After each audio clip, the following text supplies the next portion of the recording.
You're listening to NEMcast. New Edge Microbials. Built by listening, backed by science.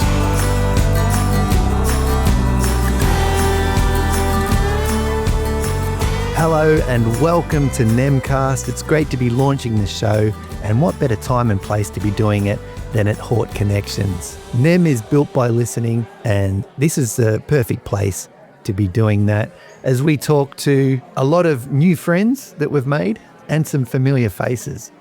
And one face that has become increasingly familiar to everyone here at NEM is Josh Wing from Harvest Moon. And Josh was gracious enough to lend his face to our stand. So Brendan Green, NEM's Territory Sales and Development Manager in Tasmania, took that photo, and it's right there on the back wall. And if you follow us on social media, you can see a quite intriguing image of Josh kneeling in front of his own photo. But Brendan is over there waiting to talk to Josh, and with him is David Pollock, the Territory Sales and Development Manager at NEM for New South Wales. He is with Josh's counterpart at Harvest Moon, Dylan Bell Chambers. But first, let's cross over to Greenie, and he's talking to Josh Wing. Righto, Josh. Hey, Brandon. How you going? Good.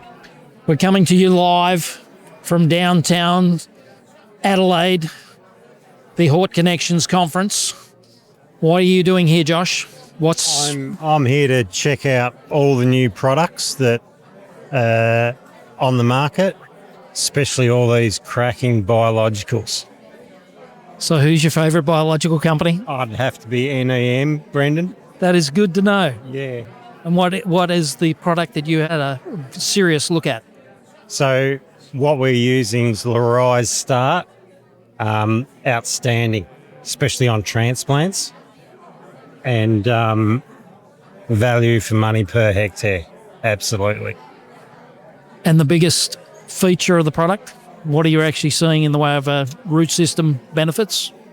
Increased root development, for sure, and just increased efficiency in the plant, nutrient uptake. Ticks the boxes when we transplant. And who else are you going to check out at Hort Connections? Well, I don't actually know because the trade show is so large, but I'll get out there and get amongst it and see what else is on show. Well, Josh, thank you for spending a few moments with me here at Hort Connections. Thank you, Brendan. You're listening to NEMcast. We're just here with Dylan from Harvest Moon. Can you tell us a little bit about what you do with Harvest Moon and what your business is all about? Yeah, so I'm the crop production manager for onions at Harvest Moon, so everything from agronomy operations to growing. And I guess we grow about 13 different vegetables and one fruit in our business based in Tasmania, farms in Tasmania and New South Wales, and also operating in Victoria and Queensland as well with marketing divisions. Oh, that's terrific. What are you expecting to see and sort of get out of being at Hort Connections this week? Look, Hort Connections is a not to miss event, I think, for all of us in the industry. Great opportunity to come together, connect with existing connections, make new ones. And particularly this week, you know, we're all continuing looking to innovate, and that's what this event's all about. So where we can be cutting costs and labour efficiency with technology, and certainly, at the moment, fertilisers are top of mind. And any other sort of issues and constraints you've got going on in the business that you'd be keen to talk about for a minute? Oh, look, not too different to everyone. We can't solve the supply issue. The +1 serve, though, we must all get onto that as Australia. That would solve most of our issues as growers, I think, nearly overnight if there was more demand in Australia. But certainly, while there isn't, we've got to be more efficient in how we produce things. So fertiliser, technology, automation, all the things here on display at the event. Right. Thanks very much, Dylan. Appreciate it. Thank you.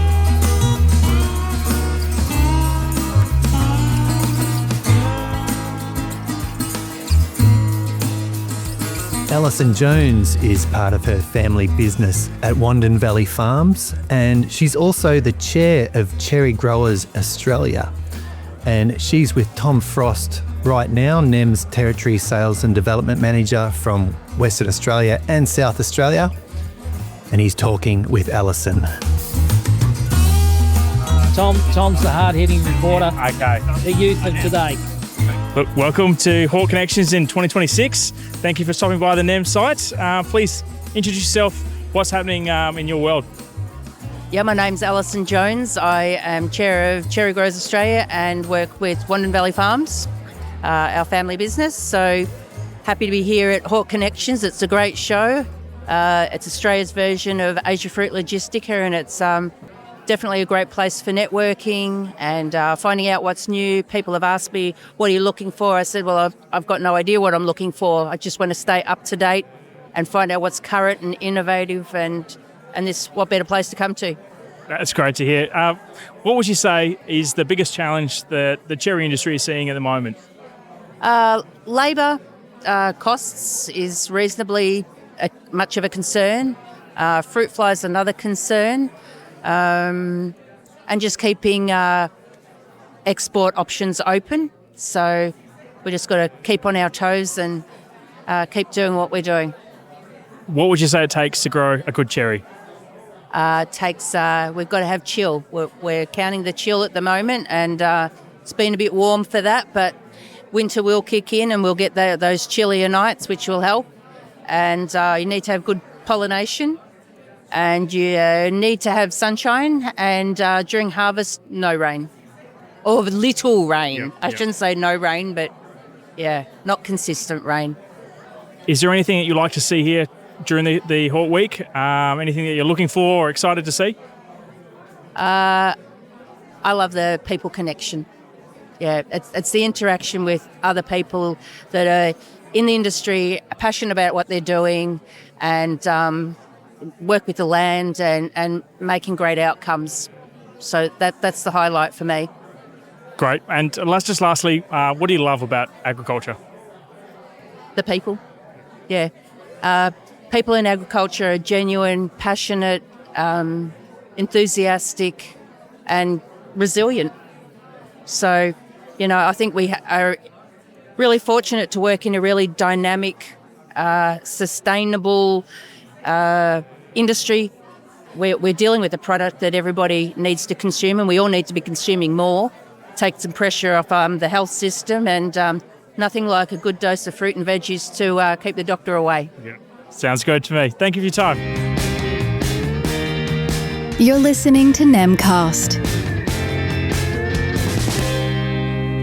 Ken Blowers is NEM's Territory Sales and Development Manager for Northern Victoria and seed companies, and he's right now over there with Carlo from Nangelock Ag Supplies, and we'll cross over now to Ken. G'day, here we are at Hort Connections. Just catching up with a couple of people. I'd like to introduce Carlo. Here you going, Carlo? Well, Ken, how are you? Good. So, what part of the world are you from? I'm part of the Sunraysia. I look after an area called Nangelock Calignan, which is primarily based upon citrus, some veggies and a lot of almonds as well. I work for the Swan Hill Group down at Nangelock Ag Supplies. Excellent. So, why are you at Hort Connections today? What do you want? I think it's a great place to meet just people that you deal with. You can meet a lot of your own customers and new customers, and also get an update on what's new in the industry and what's going to be facing the future for us, new technology. So, yeah, it's a great place to meet everyone in the one spot. So, from a farming point of view and agronomy point of view, what are the biggest challenges you're finding in the up and around Nangelock these days, production-wise? I guess if you're looking at citrus, which is primarily focused down at Nangelock, main focus is on quality of fruit these days. 90% of our fruit gets exported, so buyers want to see clean, nice, orange fruit, sweet. It's getting that quality, and most growers now are looking for that one little percenters that are going to give them that edge. But yeah, quality is a big issue, but that comes at a cost. But the cost is warranted if they get that produce in the right size, in the right box to the right market. Okay, that's excellent. Oh, well, hopefully you'll find some ideas to float that 1%. I'm sure we will find something here in the next few days. Thank you, Carlo. Thanks, Ken. Thank you, Ken and Carlo, for that conversation. We've got plenty more conversations coming up, but before we continue, we're pleased to announce that on the NEM website, that's nem.com.au, we've just launched our media page, and that's where you can find this podcast, but also the video version, so that you can see all of our guests and all of our wonderful sales staff who have been conducting these interviews. You'll also see a blog section with NEM's written content. There's plenty more to come, so head over to our website, nem.com.au. Tom is standing by with Claire Maslin. Claire is General Manager of Sweet Potatoes Australia. She's located in Bundaberg, and Tom is talking to her right now.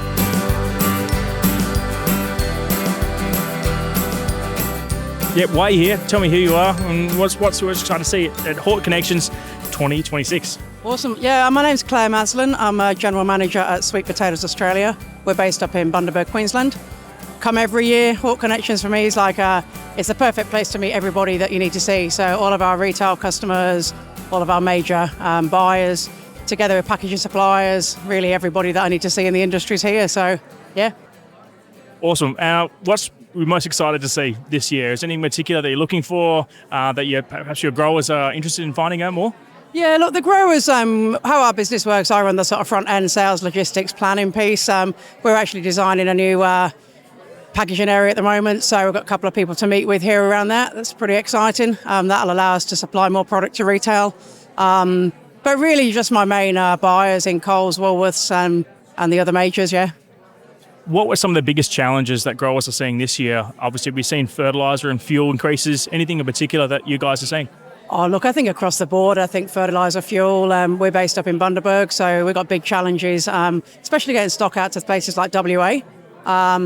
For me, though, we deal direct with retail. All I can say is they've been super supportive. I couldn't speak more highly of the retailers this year, that they've worked with us on the numbers that we've had to deal with. I think there's more to come. I think there's more to come in packaging. We'll see challenges with packaging and plastics out of the Middle East. Probably our biggest challenge has been supply into the Middle East. We don't only do Australia, we do a lot of product into Dubai. Luckily, we've only probably lost a couple of containers. There's a few worse off than us. But yeah, that's a challenge because I don't know when it'll start again, how it'll start and what it'll mean to our supply. Anything lastly you'd like to pass on? I guess in our sense, we offer biologicals. Is that something that you think your growers could be interested in or want to learn more about? Oh, look, I'd say definitely our growers would be. How my role works is I run the front end, like I say, from the sales, logistics, planning, organisation piece, and the growers would look at that back end. But I would say definitely they'd be very, very keen to understand, yeah. Great, thanks for your time. Appreciate it.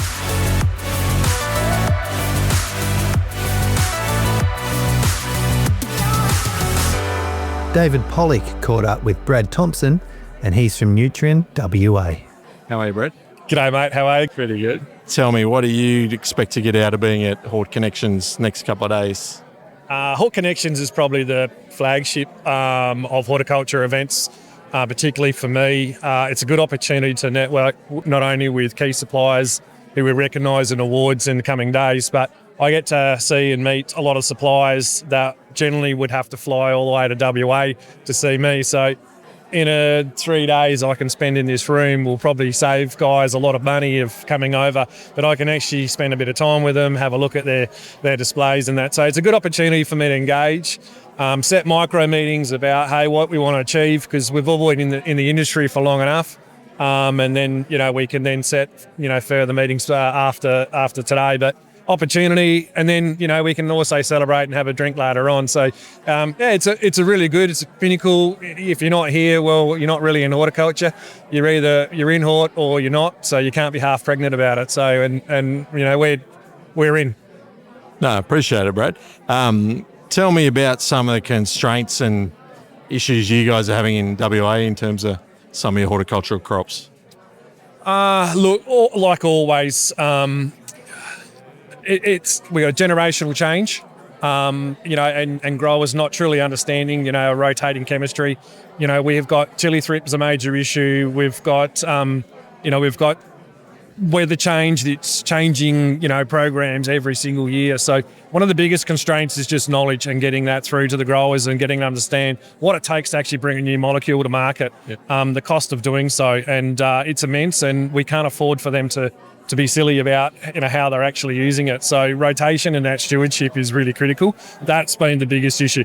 This year, with what's happening in the Middle East, has put massive supply constraints on fertilisers.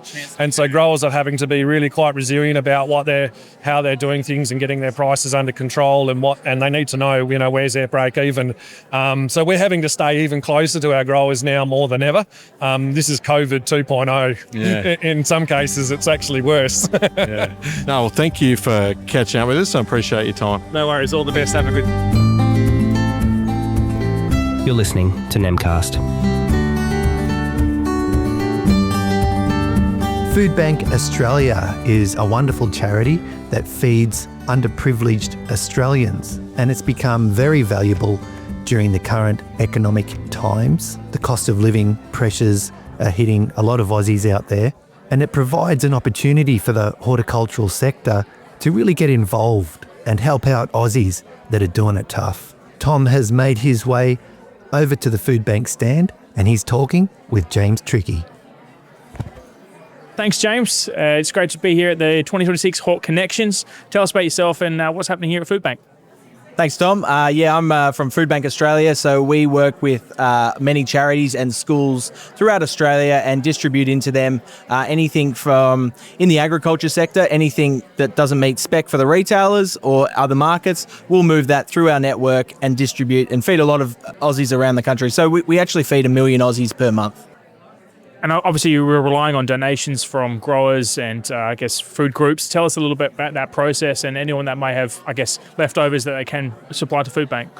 Yeah, actually, many of our growers are around at Hort, whether they're exhibiting or on the floor. They're walking around chatting to us about essentially looking at basically donating product on a consistent basis for us. So we basically want a lot of food coming on a regular basis so we know what's coming next.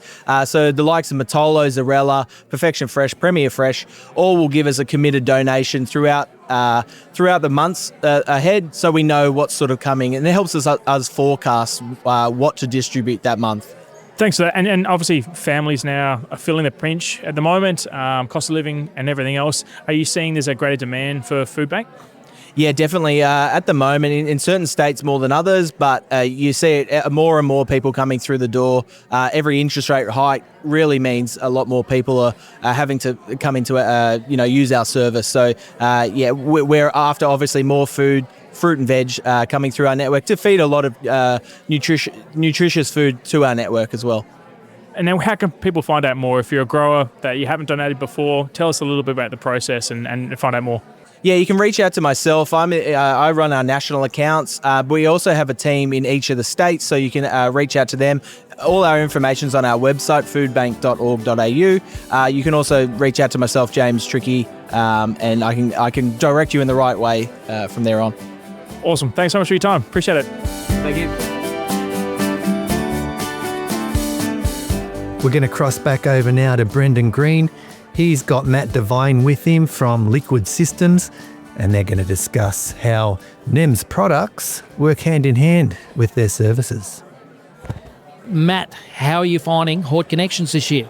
I think, it's an excellent turnout this year. I think the organisers have done a great job. They've revamped their program a little bit, and I think that's been reflected in increased numbers of delegates and displays. And I think we've had a really, really interesting panel of speakers and presentations, so I think it's going very, very well.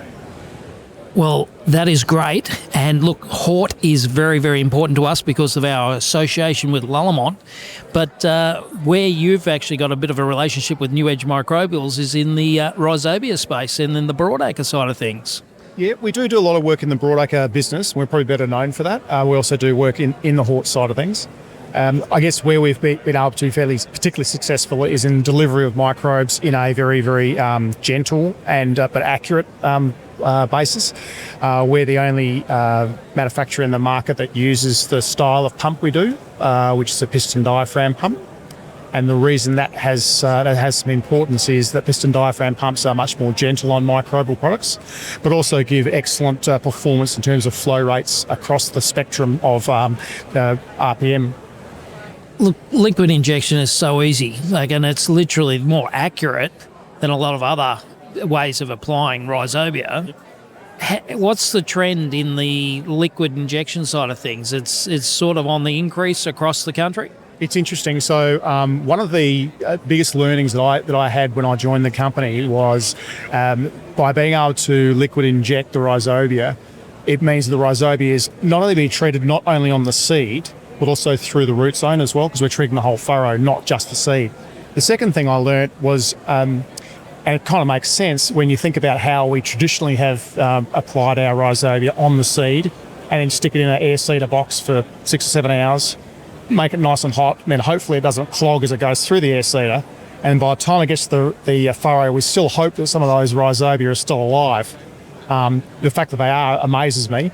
But by being able to liquid inject, you're getting fresh rhizobia all the way through the root zone. So there's more opportunity for that little happy accident to happen when the root meets the rhizobia, and you get your nodulation performance, which we've seen some fantastic results in. And we feel like the liquid injection is more probably the best way of introducing our bacillus, like into the broadacre side of things.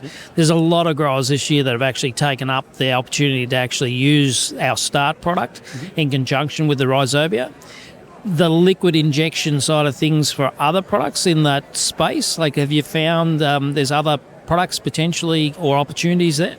Yeah, absolutely. So we have a multi-product ability, which means some products don't get on so well together in the same tank, and they need to be placed at a different area in relation to the seed. So we can actually do that. So quite often we'll see growers experimenting with, say, microbials or some rhizobias, getting that bacterial activity back into the soil. So that mycorrhiza and the lack thereof has been from soils that have been pulverised and treated a bit poorly that we have done in the last 50 years. And so we're starting to see very much a turn in growers' attitudes to soil health, to make sure it's not just about chucking product at the problem, it's about trying to look after that soil health as a whole. Yeah. And with the oil situation or the straight Hormuz debacle, there's a lot more interest in potentially where nitrogen might be coming from and how important these biological products are. Yeah, I think the current world crisis has forced growers to think a little bit differently and a little bit outside the square. And I think the pricing pressure we've seen on the traditional products has forced growers to say, well, okay, what else can I do?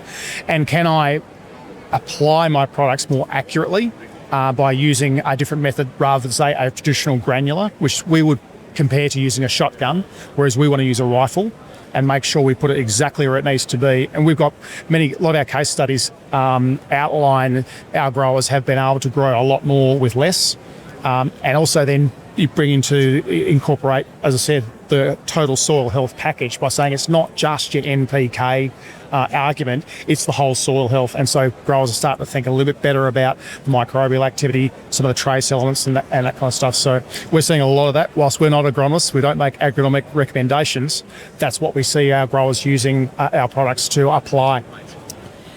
Yeah, I must admit, growers are becoming a lot more aware the importance of rhizobia and a well-inoculated legume crop in their rotation, because it's been many, many years now that the departments and CSIRO and GRDC have proven that the benefits are exponential. Like a $10 spend on rhizobia can mean many, many, many extra dollars, like return as far as nitrogen and yield in the long run. Yeah, we think about the cost of units of nitrogen and being able to promote the nitrogen fixing that we get from the legumes, which we have seen really, really strong evidence by treating the legumes with in-furrow application of rhizobia. Obviously, as I said before, getting the fresher rhizobia and the better coverage through the root zone means that wonderful thing called that nitrogen fixing can happen. And with the current pricing, not only do you have a wonderful nitrogen fixing matter going on below the surface, but above the surface you've got a really, really healthy plant that also comes up, it generally emerges a lot more evenly. And from that, we get a more even flowering. And from even flowering means we have an even maturity and even harvest. So you're not waiting for your last 20% of your crop to mature whilst the first 20% start to shell out. Yeah. And so that's one of the other benefits that we have. In the following year, obviously your nitrogen reserves and your general soil health is a lot more enhanced as well. And I don't think we put enough dollar value on that, to be honest with you. Yeah.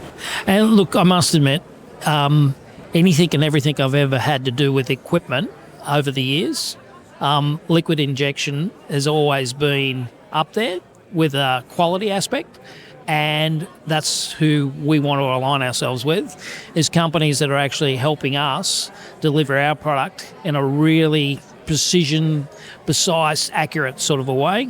And Matt, you're a pleasure to do business with. Thank you for your time, and hopefully you'll have a good couple of days at Hort Connections. Thank you very much, Brendan. Lovely to be here and appreciate the partnership and the opportunity.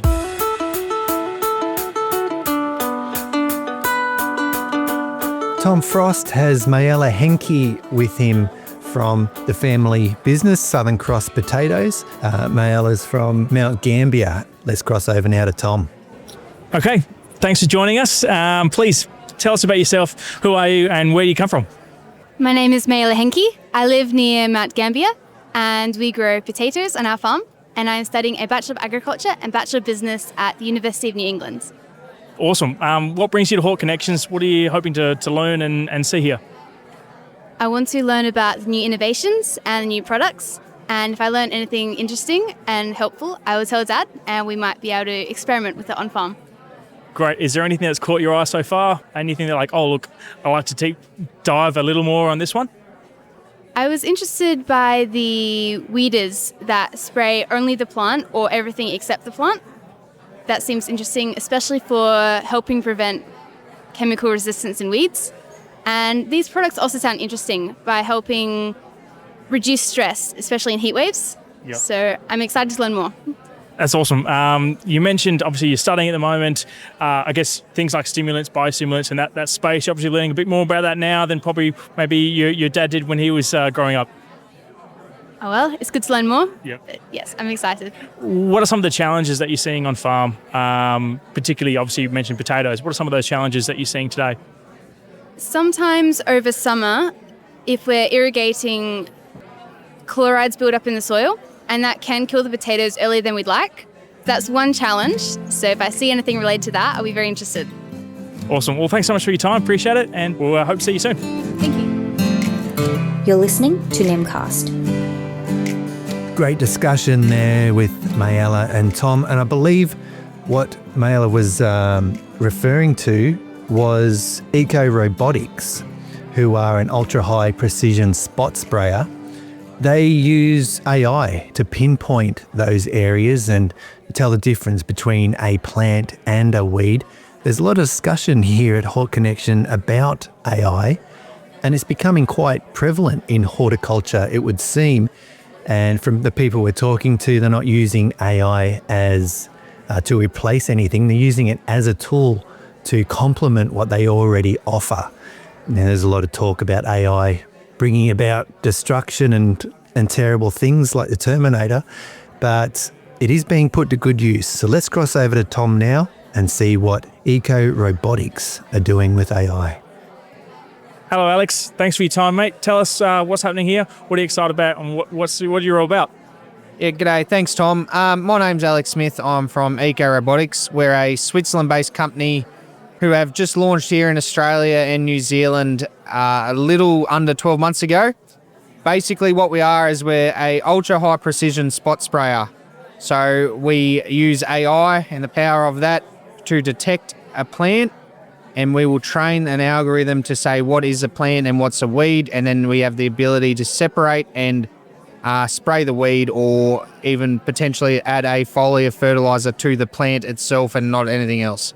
Tell us a bit, I guess, you talk about AI. Is it species selective, or how does that work from a grower's point of view?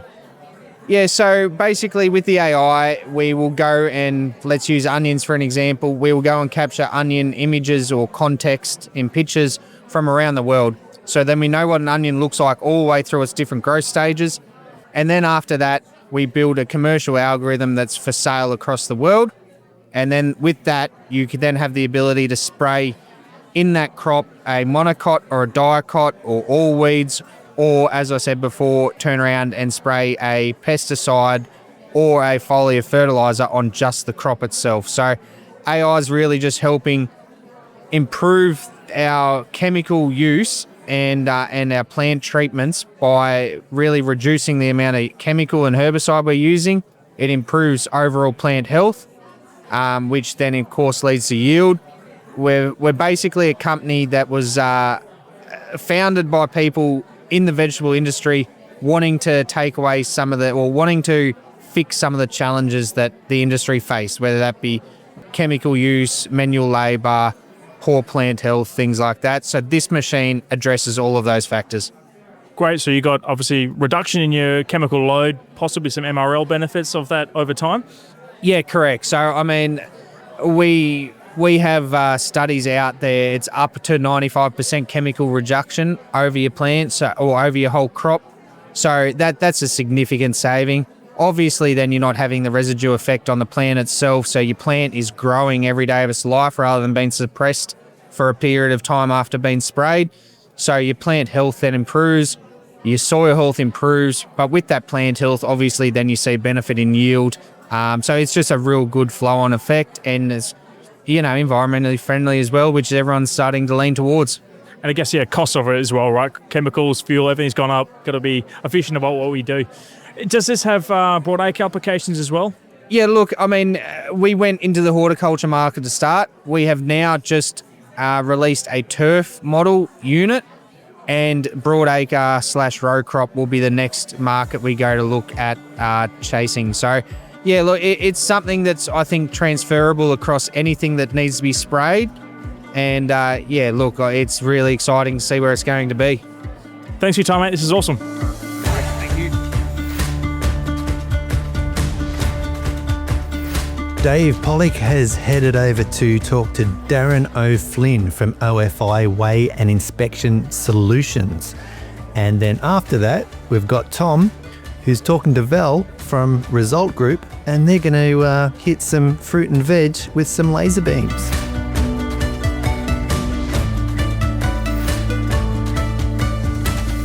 Can you tell us a little bit about what your company does? Well, our company, OFI Weigh and Inspection, we build checkwares, metal detectors for the fruit and veg industry, but we've also developed a range of intelligent weighing systems that reduce labour for growers and packers, and also reduces the giveaway. So what we can do with our weighing equipment, we can put money back into the pockets of the people that produce it, and that's where we see the big benefit moving forward. Thank you. What do you think about this week at the Hort Connections here? What are you sort of interested in talking to your customers about? Well, look, we like it as a meeting point because every producer comes to one place every year. They all meet up. Everyone has a bit of fun. It's outside of the fields or outside of the pack houses. Yep. What we're interested in is showcasing the products we have developed here in Australia that can help these producers save money and increase yields. So that's what we've come here to showcase and meet all the people we've been working with for the past 10, 15 years. Yeah. No, thanks for your time. Appreciate it. Perfect. Thanks, Cheers. Darren. Hello, Val. Thanks for taking some time out of your day. Tell us what you're doing here. What's happening? Hi, Tom. So we're Result Group. We're a packaging supplier. You can see a couple of machines here behind us, but probably the most exciting is our laser machine, and we'll laser fruits and vegetables live here. Australian Sweet Potato Growers Association is launching their campaign. Obviously, I can see the benefit off the rip there. You don't have to do physical labelling, right? So a laser having the fact that you've got on there in real time. Absolutely. And people not eating an Apple label, for example. Yeah. What are the, challenges, obviously, beyond the financial one to invest in something like a laser equipment? What are some of the challenges that you see that growers might be, that you could help alleviate, that this kind of technology will help resolve? Look, it's innovation, right? So innovation is something that, people are looking for, but at the same time, when they see it in front of them, they go, oh, do I really need it? Do I have to change, the whole production line? So maybe that's the challenges. But this year we see more and more growers coming up, to our stand and really, asking, what's the price of the machine? What do we need for it? Do we need to change our production line? And no, you don't have to do that. Can this laser technology be used on something that might have a starchy outer, or things like garlic or onions that has an outer layer that may not make it from the farm to the end consumer at the supermarket? Absolutely, yes. Yes, the question is yes. Could be garlic, could be ginger, any other fresh produce. Pretty much works on everything. Awesome. Well, thanks for your time. Appreciate it. See ya. We've got Tom Frost now to take us home with the last few interviews. He has been an intrepid reporter, something along the lines of Clark Kent. I'm pretty sure he was a reporter. He's definitely better than Jimmy Olsen anyway. And up next, he's talking to James Burnett from Remy Australia. All right, James, thanks for your time, mate. Appreciate it. Tell us a little about yourself and what you'd like to see more at Hort Connections, I guess. So James from Remy Australia. Really great time that we're having so far. This year seems to be really excellent quality, so excellent quality customers coming through the door. So we're pretty happy with where we're at the moment. Really happy to introduce our product, get it out amongst the people. So, yeah. So what do you do here? What is Remy? Tell me about it. So Remy Substrates, we supply coir substrates for growing in hydroponics, potting soils, things like that. So soilless potting media, renewable, clean, yeah. And I guess not only the renewability, you talk about it, obviously now with the cost of fuel, what it is, the cost to make the pot substrates are obviously a lot greater. So there's a benefit there. And I guess the transplant shock that you won't have by the fact that you go in the ground. Is there any other benefits that are unique to, I guess, what you're doing? Yeah, so obviously pathogens, soil pathogens, keeping it clean, keeping it stable, ready to go. As you mentioned, transplant shock, all of those things combined, we're able to give a really high quality product, much easier growing for growers. And are these made locally or they're produced offshore? Tell us about the history of the product. Yeah, so this company is from India. So everything you see is Indian made. They've been in the industry for over 25 years. So they've been around for a long time. They're big in the bulk material market, and they're really bringing this product to a new demographic for them as well. It's exciting to be part of that journey and growth with them. Great. I guess from our point of view, NEM, we're an inoculant and manufacturer of biologicals. Is this something that you think would fit well into your system? Absolutely. So one of the great things about coir is its ability for biology, other materials to be able to actually substrate, get themselves into that material and release.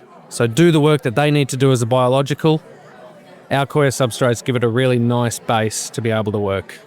Awesome. Is there a couple of products that you wanted to talk about specifically, and we'll cut to those in a moment? Yeah, come and have a look. But by all means, all of our products are really able to absorb that material, easily release it back.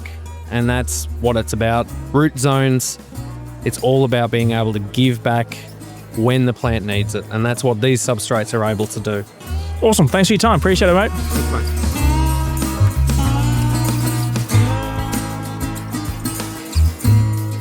Thank you, Tom. And we have it on good authority that Clark Kent was in fact a reporter and he worked for the Daily Planet. But Tom Frost is every bit the reporter that Clark was, and he has moved over now to talk to Doriana from Sweeter Banana Cooperative. Thanks for your time. So please tell me who you are and what's happening in your world. Yeah, I'm Doriana Mangili and I'm from the Sweeter Banana Cooperative. So we're a co-op of 20 growers based up in Carnarvon in Western Australia. Great. And what brings you to Hort Connections in 2026?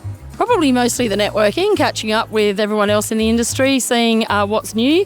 The exhibitions here are fantastic. So talking to people about packaging, which is always a challenge, packaging machinery, and just seeing what's out there that's new and exciting. And then there's a lot of the retailers we supply here as well. So it's always good to see them. It's just a really good opportunity to catch up with everyone in the industry and share what's going on. Great. So I guess for this year we have some challenges as agriculture in general. But tell us, bananas in Carnarvon, what are the main challenges for growers up that way? Oh, at this stage, we've had a cyclone, or 2 cyclones actually, in 2 months, and we've lost 90% of our crop, so that's always a challenge. But like with everyone, the fuel price, freight price, inputs, cost of plastics, cost of fertilisers, it's the same all round. And the cost of everything going up and the price staying the same. So, so that's been a challenge for us.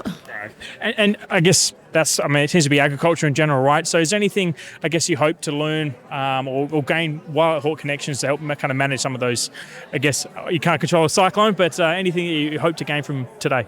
Well, particularly in the exhibition hall today, just looking for devices that could be labour saving for us. So, so we've got our freeze-dried products, so we're looking at maybe new packaging technology or machines to help us pack that more efficiently or more efficient packaging. So that's one of the things we'll be looking for.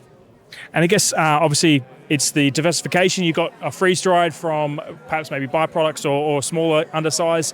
Is that something that you're finding as smaller businesses are gaining traction in diversifying their portfolio?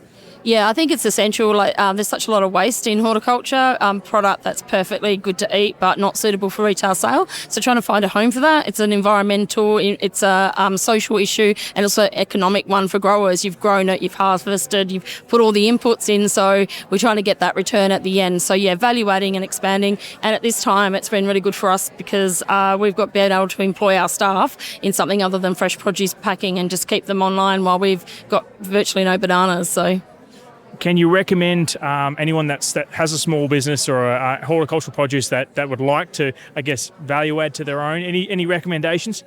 Work with the universities, we work with Curtin University in Western Australia, the Food Waste CRC, like End Food Waste Australia. There's a lot of resources there to help, so don't try and do it on your own. It's definitely a different ball game, but work with the experts to help you sort of define what it is, how much your waste is and what you can do and what might be commercially viable and what you need to do it. Awesome. Well, thanks so much for your time. Appreciate it, and enjoy the rest of Hort Connections. Thank you. Thank you. You're listening to NEMcast.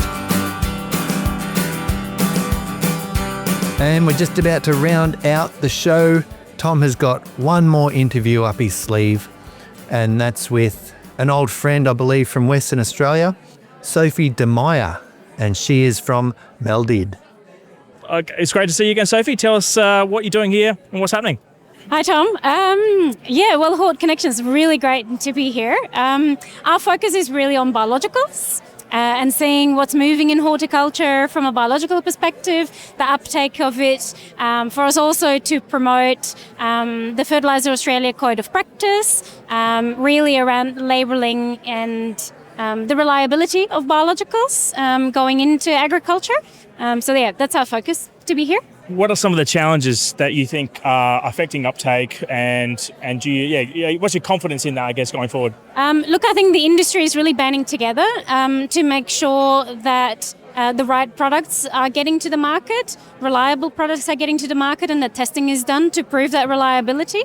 So I'm really hopeful with the industry moving forward in this. I think what definitely needs to happen is then the educational piece with the growers. There are really great products out there. It's the confidence in the farmers that needs to grow, and the agronomists. So the education of these products can be used here. This is what it's going to give you to your bottom line. So I think that's where a lot of work still needs to be done. What are you most excited about to learn today? Is there anything that you're hanging out for to see at Hort Connections? Anything like that? I don't know. Just see the latest, like what's new for horticulture. Yeah. Is there any, I guess, challenges in your particular area? Obviously, I understand you're from WA like myself, but anything that, I guess, locally that you're seeing that hopefully you can maybe address while you're here? I think there's definitely still the divide in the country. So making sure that WA is aware of the knowledge that is present here and the other way around, what is happening in WA, how relevant that is on the East Coast. Yeah. Moving forward, I guess, horticulture, obviously in WA we've got a few different things kind of happening, and obviously over in the West, all different conditions. Anything that you'd like to share to that industry from your experience in the biological space. So I guess the openness to it, being a biological provider ourselves, Yes. we see the challenges that obviously growers going through all the time, and with a litany of things now on the market.